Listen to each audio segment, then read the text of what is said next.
Hello friends, welcome back to my channel. তো আজকে রোববার, আজকের ব্লগটা আমি এখান দিয়ে স্টার্ট করছি।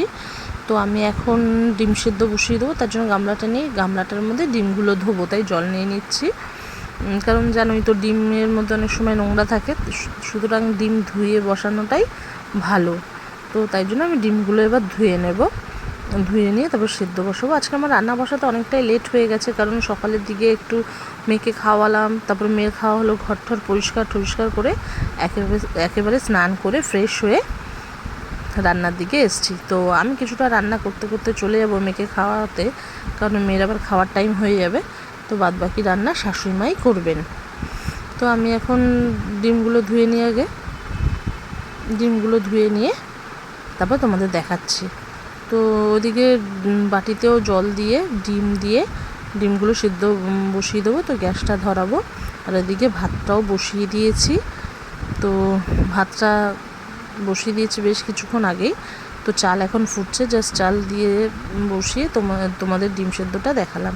তো এদিকে ভাত হয়ে গেছিলো বলে কড়াইয়ে তেল গরম হলে আলুগুলো ভেজে নেবো। কারণ কি বলো তো, বললাম ওই আজকে সব কিছু করে তারপরে রান্নাটা বসানো হয়েছে, তো যার ফলে কী হয়েছে যে এদিকে যদি ডিম সেদ্ধ হলে ডিম ভাজার পরে আলু ভাজবো তাহলে লেট হয়ে যাবে। তাই আমরা চিন্তা করলাম কি আলুটা ভেজে আগে তুলেই নিই। এদিকে ডিমটাও সেদ্ধ হয়ে এসছে, ডিমটা ঠান্ডা হলে ডিমটা ছাড়িয়ে নিয়ে ভাজাটা বসিয়ে দেব। তো আমি কিছুটা করে শাশুড়ি মাকে দিয়ে দেবো। তো এবার শাশুড়ি মা চলে আসলেন, শাশুড়ি মা এখন ডিমগুলো ভাজছে, ওদিকে আলুও ভাজা হয়ে গেছে। তো ডিমগুলো ভেজে তুলে নিয়ে এবার মশলাটা কষানোর জন্য মা মশলাগুলো দিয়ে দিয়েছে। আমি ওদিকে মেয়েকে খাওয়াচ্ছিলাম আর মাঝে মাঝে এসে ভিডিও করছিলাম, কারণ মেয়ের নালে ওদিকে দেরি হয়ে যাবে। দেখো আমরা না সব কাজই মোটামুটি মিলেমিশে করি।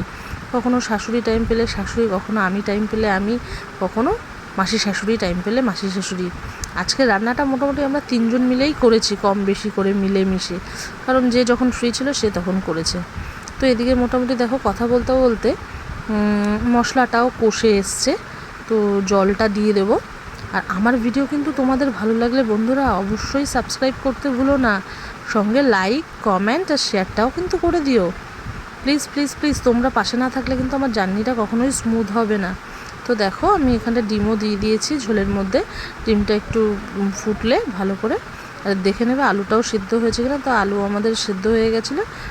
এবার ডিমটাও মোটামুটি কিছুক্ষণ ফুটিয়ে নিয়ে এবার গরম মশলা দিয়ে দিচ্ছেন শাশুড়ি মা।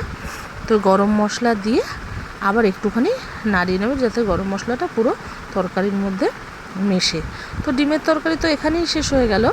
এবার মাসি শাশুড়ি করছেন পেঁপের তরকারি।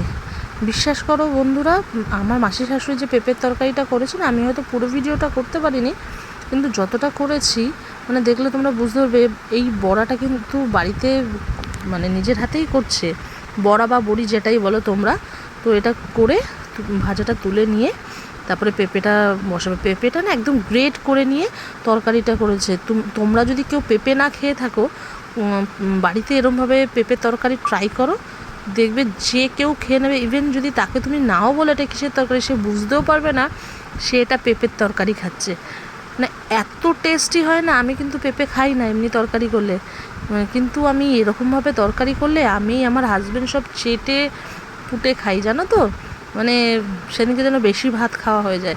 কখনো এরকম করে ট্রাই করে দেখো বাড়িতে, আমাদের তো দারুণ লাগে। আর এটা যদি বাড়িতে ট্রাই করতে চাও, তো মাসি কীরকমভাবে করছে সেগুলো কিন্তু তোমাদের ফলো করতে হবে।